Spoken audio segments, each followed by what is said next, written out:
Để xong vậy đó. Đấy nói nè. Vẽ môi nè. Được chưa hả? Vẽ này. Rồi nè. Đấy là những cái này kìa. Chết cười ạ. Đây, giới thiệu bằng năm nay chừng năm rưỡi chút đã chết ở đây á, người nguyên thành phát sang từ mong để đi hình chẳng là người và chịu đôi máu đợt này nên là đây nguyên đây là chuyện này chưa cần duyên người có bởi đây là mà cái toàn là đây trong một phần nó tương như thế là năm đấy thì bây thà thì làm nước dặn cái giọt đấy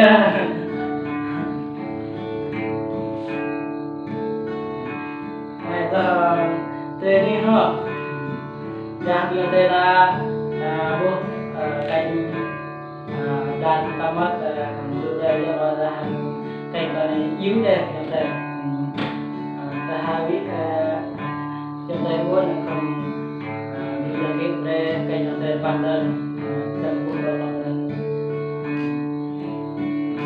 sama yang teh tamak kau berkali yang teh dah sebab dah dulu deh tapi để mà thay cái xe bên quan đơn tòa nhà dan cái tay cả chất đấy yêu đây cái này mà rất là nắm mọi nữa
cái thằng cha hai bắt chọn hả Lao rồi.